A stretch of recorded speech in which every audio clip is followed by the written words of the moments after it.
morning mga fitness. So today is Sunday. So 8:44 AM. So i-share ko yung aking meal plan breakfast na pang diet. So papaliwanag ko kung ilang grams yung kamote. So dalawang kamote yung nilaga ako. So nasa around of, ang isa nito is 20.1 grams na carb. So dalawa to is nasa around of 40.2 grams na carbs. Then yung aking apat na itlog. So ang isa nito is, ang protein niya is nasa 6 grams of protein.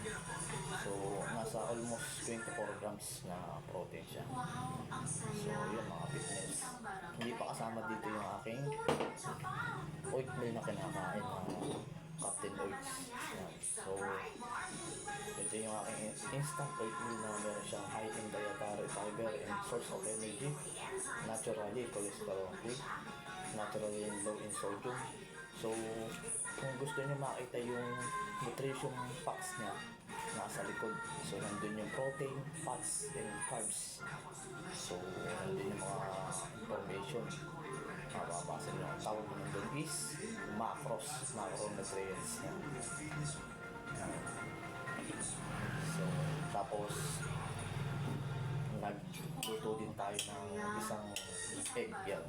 So, yan, itlog na ito. So, nasa 6 grams of protein din siya.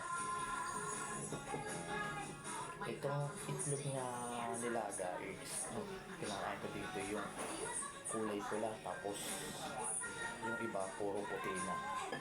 Yan ang kinakain ko. So, yun nga yung protein na. So,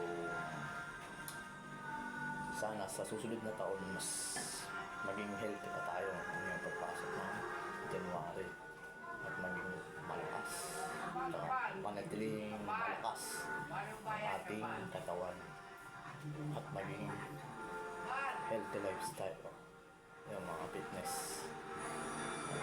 So ito is pang diet ko, pang diet.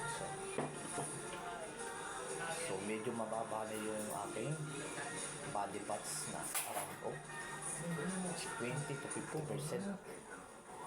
Yan. So 20 to 50%. Ito naman yung medyo mas pa yung aking lahat day dito. Ang tawag naman dito is sa serratus. Ang serratus. Ito naman yung sa abdominal abs. So medyo bumaba na yung aking body fats.